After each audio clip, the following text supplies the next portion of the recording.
Mga bro, sa recent ADAS 2024 na Defense Expo sa Manila, todo display ang HD Hyundai Heavy Industries, HHI, ng 5 sa kanilang ship designs para sa Coast Guard operations.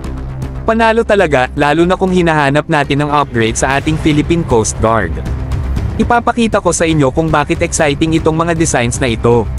Simulan natin sa HDP 500, 55 meters ang haba, 570 tons ang displacement, at kayang magpatakbo ng hanggang 24 knots. Mas malaki ito kumpara sa kasalukuyang Parola class na gawa sa Japan, na 44 meters lang, at halos kasukat ng San Juan class na gawa sa Australia.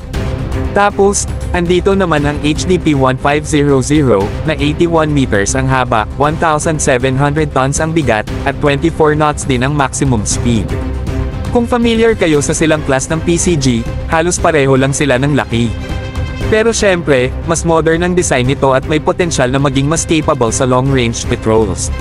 Next up mga bro, HDP 2200, na 94.5 meters ang haba, 2,450 tons ang bigat, at may top speed na 22 knots. Ito na ang kapareho ng base model ng Philippine Navy's offshore patrol vessels, pero yung Coast Guard version nito ay mas focused sa range at accommodations.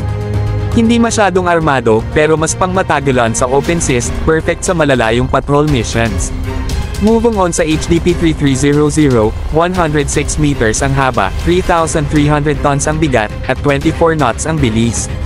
Eto na mga bro, parang pinagsamang Jose Rizal class frigate ng Navy natin pero mas bulky at perfect para sa long-range patrol at humanitarian operations. May spaces din para sa non-crew members, ideal for search and rescue. And finally, the grandest of them all, ang HDP 5500, 140 meters long, 5,500 tons ang displacement, at kayang tumakbo ng hanggang 25 knots. Ito na ang pinakamalaking offer ng HDHHI, perfect para sa heavy-duty operations. Pwedeng gamitin sa search and rescue, disaster response, o kahit pang long-range maritime patrol.